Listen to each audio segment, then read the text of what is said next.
stars today. For those of you I've not met, my name is Mary Thompson Hunt, and I'm going to be here today and tomorrow with Dawn and Robbie, and we'll be asking questions, all of us, including you, of our stars. But coming down the beautiful Hollywood Boulevard in just a few minutes will be our very own Vicki with Erica Slezak. Just a few minutes. How many of you have been here for all 12 years of Super Soap Weekend? How many of you are here for the first time?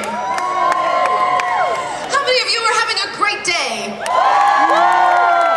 That's wonderful. Have you been to some of the other events? This is it? Wow, flattered. We'll be here all weekend. All right, well, coming down, we can see it right now.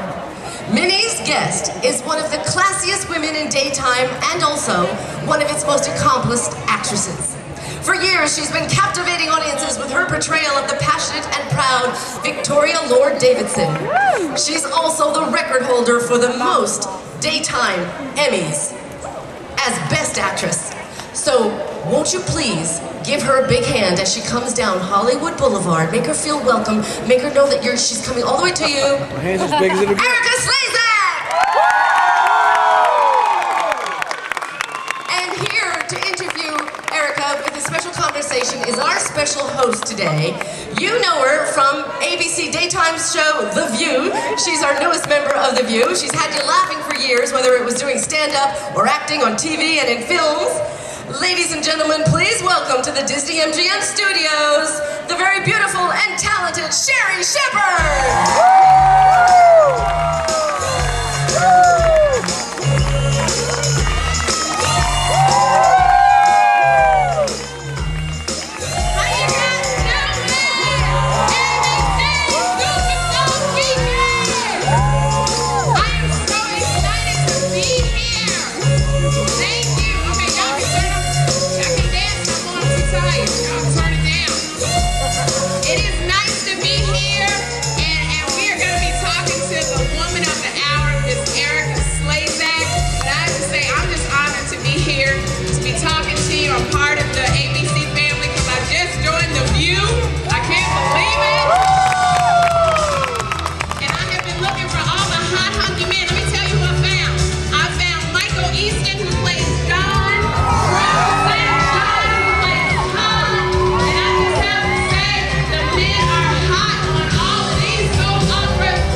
That's right, girl, 6 Emmys, and she won for Best Actress, which is a lot of sweat and tears to bring us some of daytime's Emmys, famous moments in the Landview history. She is the reason that you all came out today. I want you please start clapping now. Give a big Super Soap hand to Miss Erica Slezak.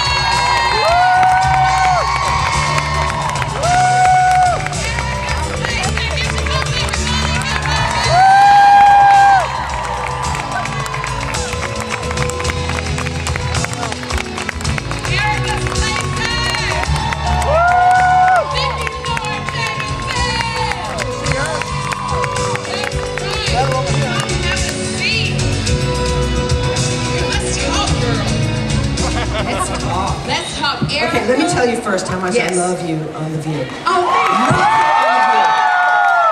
Loved her before she came on The View. You're funny. Very Thank funny. you, And a girl. pleasure to watch. Thank you. If I could get in my lifetime as much moxie as you have, Okay. you are amazing. I'm just honored to be here with you. I am, and it's so nice that I get to just ask you all the questions that have been burning in my mind. Like, why are your husbands dying? Can you tell me why all your husbands dying? Well, like you, because you were first. Unfortunate. Well, you were first Vicki Lord Buchanan. Yes. Now you're Vicki Lord Davidson. Yes. Now you have a new love interest. Yeah. Miss Mr. Charlie. Mr. Charlie. We don't know his last name. To be announced, huh? To be announced, seriously. We don't find out his last name for a long time. I don't even know his last name. Well, that's okay. It keeps us going. Yes. Can I just Makes me say, watch. I just admire you. And I know you have so many loyal soap fans who just watch you. It's my pleasure. I love being on the show, and I've enjoyed it for all these years, and I thank you all for being fans. I mean that. I don't know, and I hope I speak for you guys. What I most admire about the character of Vicki is you are the heart of the family. You hold everybody together. You love unconditionally. You love, and Vicki is the only one that can keep Dorian in check. Don't you agree? Nobody can keep Dorian in check but Vicki. But it's exhausting. It's a 24-hour job looking after her. Because Dorian won't leave you alone. No. That's kind of the best and worst part of our relationship. The relationship between Vicki and Dorian is what I've always felt is the most important, long-lasting relationship on the show. Because for some reason, there's always going to be friction. They will never get over it, they will never forgive each other, and yet they love each other in a weird way. And they always get stuck someplace together, so they get work with each other, you know. But it is a wonderful relationship because it's so unexplained. Well, we love that relationship with you, and that you always get the upper hand, even when you're stuck in cellars and... Yeah, I didn't always. Remember, I lost like $10 million to her at the casino night. Oh, that was not good.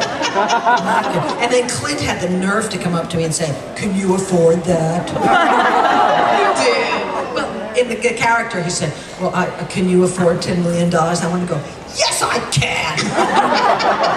I don't know if she can afford it. I hope she can. I think she can. I can, but she can. But she can, but Vicki can. Yeah. I want to ask you, what do you think makes Vicki endure as a character that just inspires people to just love her so much and so long? Well, number one, she's not just Vicki. She's got 7 others, right? No, I think the secret to Vicki is the fact that she is a very loving, good woman. Yes. And in spite of all her trials, and my God, she's had a lot of trials, she always comes out better for it. And she's strong, and she's loving, and she's generous. And even though she's the richest thing in town and whatever, she has never looked down on anybody. She does not judge people, but based on appearance or anything Absolutely. else. She waits to see what they are. She's very, very fair-minded. I kind of like to think that she's based on Agnes Nixon, who wrote the show. Yes. Without all the problems, please. Because Agnes is that kind of a woman, a delightful, bright, very smart woman with a wonderful sense of humor. And I think that's what makes Vicki endure, because, you know, wouldn't we all like to be her or know somebody like her who would have like good advice for us all the time and always be there for you, like at 3 o'clock in the morning when I bring people casseroles? I mean, Because that's what Vicki does. yeah, and she can't cook. Or She can't cook. No, in the beginning, when I joined the show in 1971, I literally, Vicki couldn't boil water. She's learned, I guess. I hope. Now she's got, well, being a waitress, she's a waitress I'm a now. waitress. So now you know how to do more than boil water. Yeah, actually, I've always known how to be a waitress because I'm a mom, right? Yeah. I'm a mom and a wife, and what are we? We're waitresses. I'm telling you, take care of everybody. I have to say, Vicki has been everything from a newspaper editor. She has time travel. You went back to 1888. You went to heaven. I You did. remember Vicki went to heaven? Yeah. Happiest time on the show for me, because I was wearing flats, ballet flats, white chiffon, little pearl earrings, and almost no makeup. And I thought, this is how I would like to die. Yeah. I would like to go to heaven in white flats. Up to where your feet just no stilettos. No stilettos, just flats forever. Can I ask you, and Vicki, is she still carrying around her dead husband's heart? Oh, sure. Yeah. It's right here. It's right in there. It's right here. I mean, you have been through so much. You're a stroke survivor. You were the mayor. Yes, I was the mayor. I don't think I was a very good mayor because somebody shot me. I was the mayor, yes. Well, tell me, out of all of those things that have happened to Vicki, what is the most fun? You like going to heaven, but what's the most fun that The you had? altars. The altars are by far the most fun because, you know, to get out of this skin and to get into Nikki's skin, and then Jean and Tori and Tommy and Princess and all of them, it's a challenge, but Nikki's obviously the most fun. She is such trash, and I have to gotta tell you, everybody in the studio, especially our wardrobe department, they adore Nikki. Because they just go to town with the clothes and the earrings and the stuff, and they just love Nikki. You get to be a totally different person. I get to be trash. Trash. And that's fun, huh? Oh, yes. Especially because Vicki is so good. Yeah. And Nikki is so not good. How do you get into the character of Nikki when you come in? From being Vicki? It's easy. It's easy. Yeah? Hey, girl, yeah, it's easy. I can see those little thoughts going around in your head. A little vodka martini, and you're fine. And you're good to go. Yeah, absolutely. Oh, my The goodness. clothes help. You know, when they put you in those really ugly outfits, it helps. It really does. Well, I just have to say this, Erica. I cannot say it enough. Erica has won 6 Emmys! You are the record holder for Best Actress. How does that feel? It's extraordinary, and I am inordinately proud of that. Did you ever It's think... astonishing. No, I never that thought you I'd would even win? win one. No, I never thought I'd win one. Someone told me backstage that when Robin Strasser, who plays Dorian Lord, won her Emmy, she came to you and said, you're going to be next. Oh yeah, and I told her, I said, no, I'm not the type to win Emmys. I just go to work and I do my job. And it is an unbelievable honor because you're awarded those Emmys by your peers, by people who work with you and are in the same industry. And it's a great honor. It really is. And your peers love you because you are the record holder for the most Emmy wins for Best Actress. For Best Actress, yes. I think that David Canary is creeping up on me, but he's not an actress. No, yeah, he's not an actress, but he's not going to overtake you. He may very well. He's a wonderful actor. And I know that Justin Dees has a lot of Emmys, but they're in several categories. No, you got it. It's all yours. It's cool. It's so cool. It is cool. And It is awesome. when you were sitting there, are you nervous? What's going through your mind when they're reading the other people's names? You know, it becomes a bit of a blank, I think.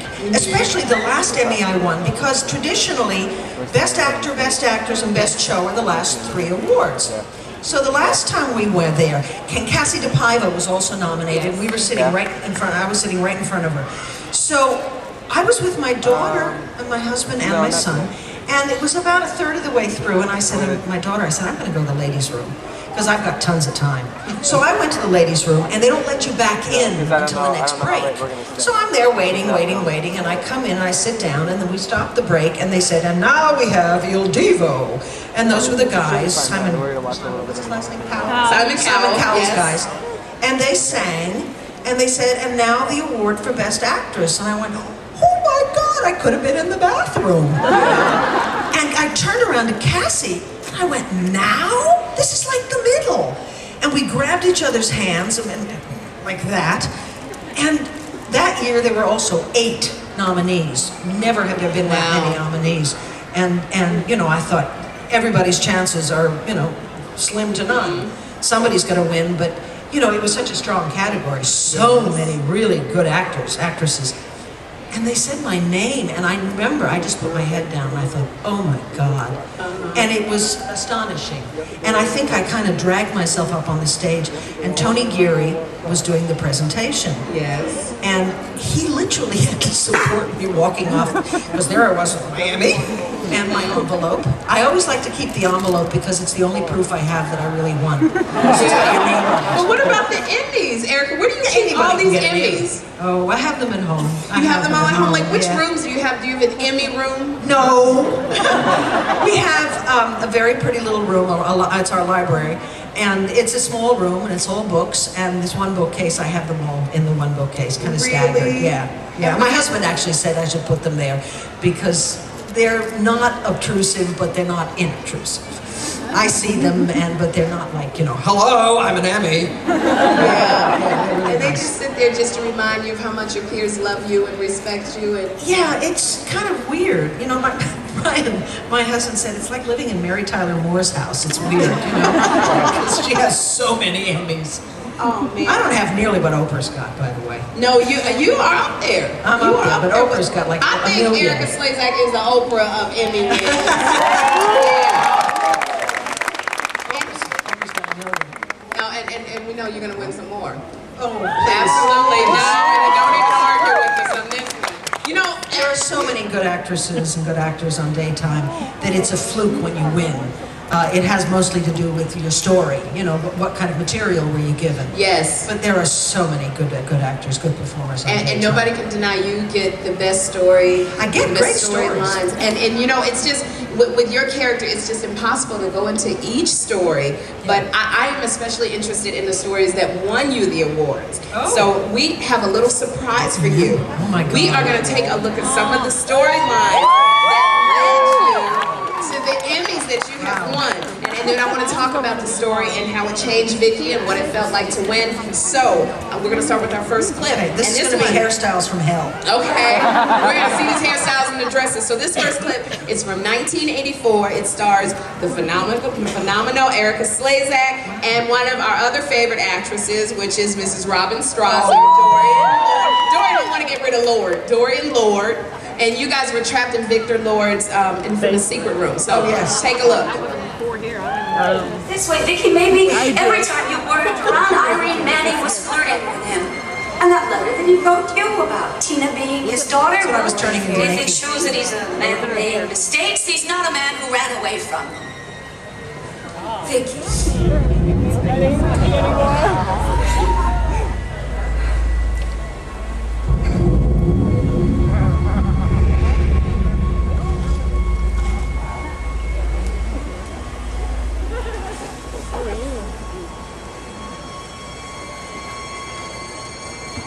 Where am I?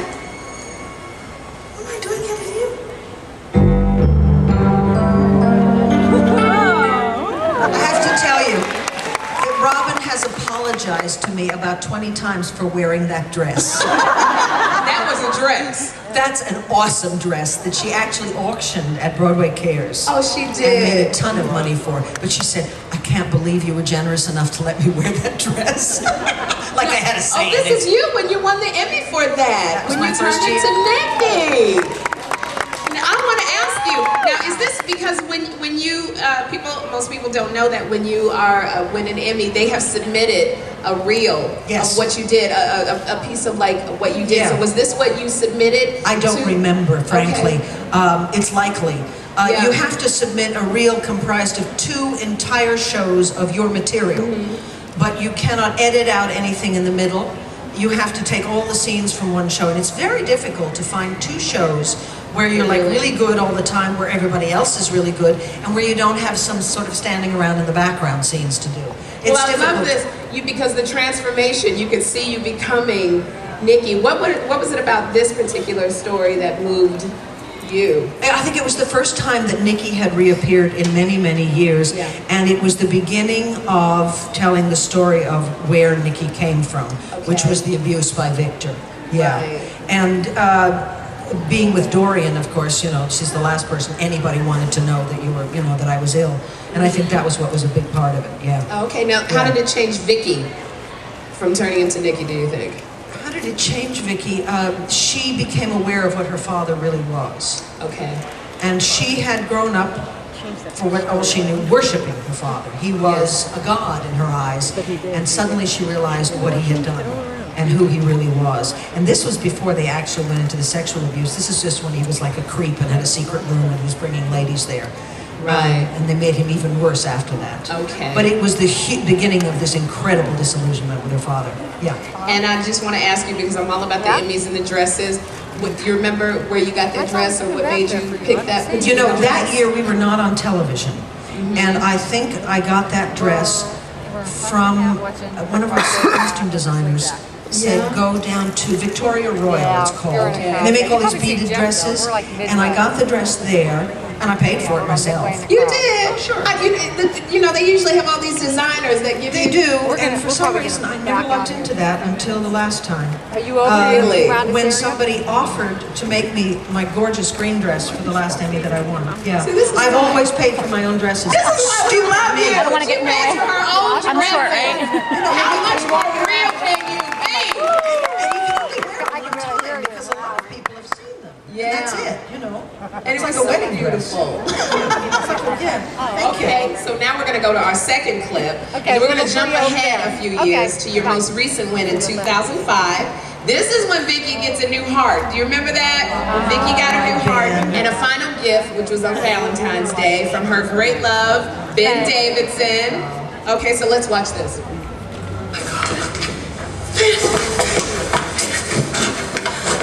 my God, I don't believe it. Oh, sweetheart, you don't know how I've prayed for this. Oh my God, darling. No, shh. Don't talk, please. Don't push yourself. I've called for help. Oh my God. Just be quiet, all right? Just stay calm. I'm not going anywhere. Oh, Ben. Oh, darling, I love you so much. I'm not going anywhere. No, you are. No, please. Wait for the doctor, please. Ben, just wait for the doctor to come back. Oh my God, we have all the time in the world now. We've got so much time. Listen to me, please. Wow. That was not the show that I submitted. I submitted the show before that when he was in a coma, thank God, because he could talk your ear off. He was in a coma and I was spending Valentine's Day with him and remembering scenes that we had had. And we had taped we taped scenes that supposedly had happened in the past that we hadn't actually shot. And we taped them that day, and the show before that was when I was remembering scenes with him. And then the second show that I submitted was when they actually told me I was getting his heart, that he was dead. Which was heartbreaking. That was just very touching. I remember that.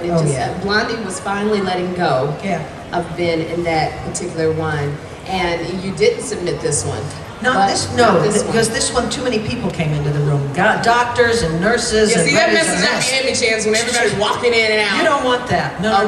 This was all doctors and nurses after this. Yeah. Now, in this particular clip, it featured Jessica Tuck, who plays your daughter Megan. Yes. Now her storyline helped you get an Emmy in 1992. What was your reaction when they asked you back to be in her storyline? When they asked you back to be a part of the story with Jessica. Yeah. Yeah. I mean, they didn't ask me back. I'd been there all along. Yeah, you've been there all along. You just came and you continued. I've not left the show except twice when I was pregnant. Yes. But when I was involved in her story, she had lupus and she was dying, but not from lupus, because they don't like to have you die of a real disease, because that scares people. So you die of something connected with a real disease. She died of some mysterious contract negotiations, I think. Actually, she wanted to leave every time. No, she wanted to leave. And she was, oddly enough, that year, she was also nominated. And she was wonderful, and I was quite convinced she was going to win because she was wonderful, but among us all, she submitted the wrong material. Really? So it's really important, the material that you submit to win she submitted, she was kind of inexperienced, and she listened to her friends who said, oh no, don't submit that. No. That's when you're lying in bed dying. You've got to submit other stuff. And she did. And I said to her, don't submit that other stuff. It's brilliant. But she submitted other stuff, and I won. And, well, she was very generous and kind. But this was very sweet stuff because Vicki knew that she was dying, and she was trying to keep her alive by doing a little bit of Scheherazade, just talking, telling her stories constantly. And in the middle of it, she dies. And Vicki sort of recognizes it, but not really, and doesn't want to deal with it. Serious denial. It was very, very sweet material, beautifully written. Yeah, and so sad. It was so sad. You had to let him go. Yeah. But when Ben died, she came back. She came back as an angel. Megan came back as an angel. Wow. She's come back twice as an angel. And so is she going to come back again? I hope so. I hope so too. We need some angels. Yeah, we do need angels. Yes. But I just want to ask you, because I'm just trying to, this 6 Emmys, what do you do when you celebrate? Do you go home and just stick it in the cabinet, or? No. I think the 6th one, I was so excited. My heart didn't stop pounding for hours. And there's always an after party that ABC and all the networks throw for their own people. And we went to the after party, and I was clutching that thing so hard. And somebody said something to me, and I dropped my purse, and I leaned down to pick up my purse and stabbed myself in the cheek with the Emmy. It wasn't really bleeding a lot, but I had a big hole in my cheek for like a week. I went, oh, that hurt. But it's a fantastic celebration, and you're so high and so excited. It's like being Cinderella for the night, you know, or one of them, Sleeping Beauty, not Sleeping Beauty, the other one. And then you go home, and the next morning you get up and you make breakfast for your family. You know, that's it. You know, you were queen for a day, and no, but your reign does not end at all, Erica. The wonderful thing is, it's a wonderful accolade, but it doesn't change your life. Okay. In no major way. I don't walk around with a crown on my head. You know, I get up every day, I make breakfast for my husband and myself, and and I make dinner and I cook and we do everything, and you're still a real person. You just have these 6 terrific trophies. So you just kind of vacuuming the floor and you go, oh, that's the Emmy. Yeah. And you just keep vacuuming. And just keep going. Okay, I'm just so amazed. How are we doing, Jeffrey? Because I just have some more. Oh, gosh. Yeah. We have to end it now, but you are coming back tomorrow. I am coming back tomorrow. So I get to ask you more